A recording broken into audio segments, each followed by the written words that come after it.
राधे राधे, जय श्री कृष्णा। आज की वीडियो में बुधवार की कथा सुनेंगे।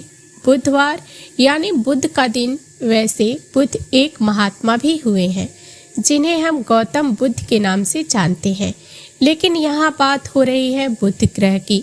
बुध ग्रह को चंद्रमा और बृहस्पति दोनों अपना पुत्र मानते हैं, इसलिए कहा जाता है कि भगवान बुद्ध में चंद्रमा और बृहस्पति दोनों के गुण विद्यमान हैं। सप्ताह के लिहाज से बुधवार सप्ताह का चौथा दिन है। इस दिन भगवान श्री गणेश की पूजा करना बहुत शुभ माना जाता है। भगवान श्री कृष्ण की पूजा भी कुछ लोग इस दिन करते हैं। हालांकि इस दिन शुभ कार्यों के लिए यात्रा पर जाना वर्जित माना गया है। इसी कारण विवाहित स्त्री को मायके से ससुराल भी नहीं भेजा जाता। इस बारे में बुधवार की कथा का भी पुराणों में जिक्र किया गया है। पौराणिक ग्रंथों में बुधवार के व्रत की कथा कुछ इस प्रकार है। बहुत समय पहले की बात है, एक साहूकार का नया विवाह हुआ था। उसकी पत्नी मायके गई हुई थी। नया विवाह था, नई उमंग थी। साहूकार का परिवार भी कुछ खास बड़ा नहीं था। जो रिश्तेदार थे उनके घर बहुत दूर थे। अब साहूकार को अकेलापन खाए जा रहा था। उससे रहा न गया और साहूकार जा पहुंचा ससुराल। साहूकार की बड़ी आवभगत हुई, लेकिन ससुराल में तो अपनी पत्नी से खुलकर बात करना, दूर सूरत देखना तक मुश्किल हो रहा था। अगले ही दिन साहूकार ने कह दिया कि विदाई की तैयारी कर लीजिए, हमें निकलना है। अब संयोग बस वह दिन था बुधवार का। सास ससुर ने समझाने का प्रयास किया कि बेटा, आज बुधवार का दिन है, इस दिन बेटी की विदाई नहीं करने का रिवाज है। बिटिया की विदाई क्या किसी दिन शुभ कार्य के लिए यात्रा पर जाना बुधवार के दिन शुभ नहीं माना जाता है। लेकिन साहूकार नहीं माना और कहा, मैं इन सब बातों को नहीं मानता, आप हमें जाने का आशीर्वाद दीजिए। अब अपने दामाद के आगे सास ससुर की कहाँ चलने वाली थी। मन मसोस कर तैयारी करनी पड़ी। बेटी की विदाई कर दी गई। अब चलते चलते रास्ते में साहूकार की पत्नी को प्यास लग जाती है। साहूकार जैसे पानी लेने के लिए जाता है तो वापस आते ही उसको बड़ी हैरानी हुई। हैरानी का कोई ठिकाना नहीं रहता। अपने ही हमशक्ल को गाड़ी में पत्नी के बगल में बैठा देखता है। उसकी पत्नी भी एक शक्ल के दो व्यक्ति को देखकर परेशानी में पड़ गई। उसका पति कौन सा है? जैसे ही साहूकार ने पत्नी के पास बैठे व्यक्ति से पूछा कि वह कौन है, तो पलट कर जवाब दिया कि भैया, मैं तो फला नगर का साहूकार हूँ और फला नगर से अपनी पत्नी को लेकर आ रहा हूँ। तुम बताओ, तुम कौन हो जो मेरा वेश धरकर यहाँ आकर कबाब में हड्डी बन गए हो? ऐसे बहसबाजी करते करते दोनों में झगड़ा बढ़ गया।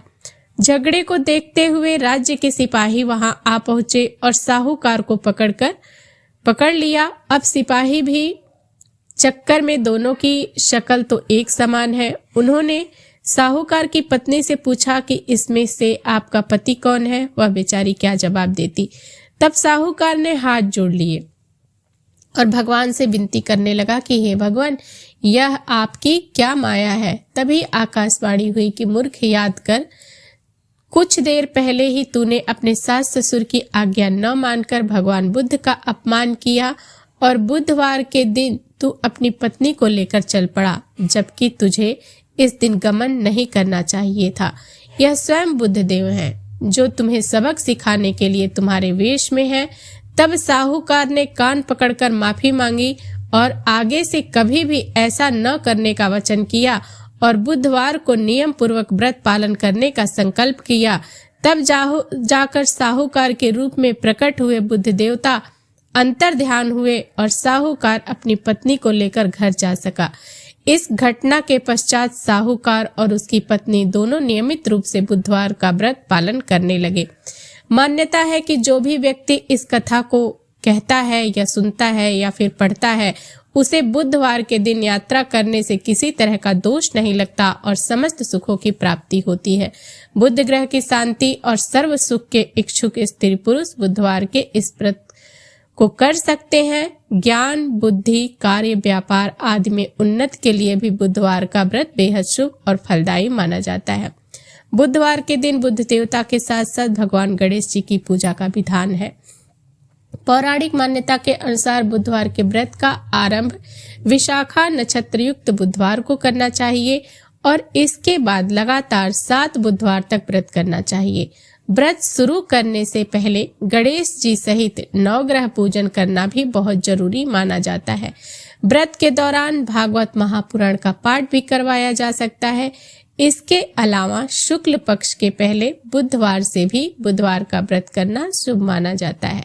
प्रातः काल उठें व नित्य क्रियाओं से निपटने के पश्चात स्नान आदि से स्वच्छ होकर भगवान बुध की पूजा करनी चाहिए। व्रती हरे रंग की माला या वस्त्रों का प्रयोग करे तो उत्तम रहता है। यदि पूजा के लिए भगवान बुद्ध की प्रतिमा न मिले तो भगवान शिव की प्रतिमा के निकट भी पूजा की जा सकती है।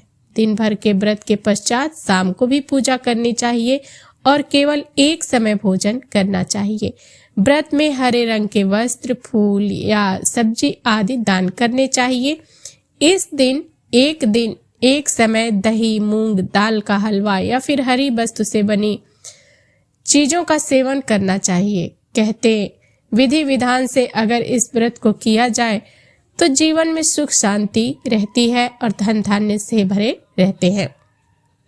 माता लक्ष्मी भी व्रती की मनोकामनाएं पूर्ण करती हैं।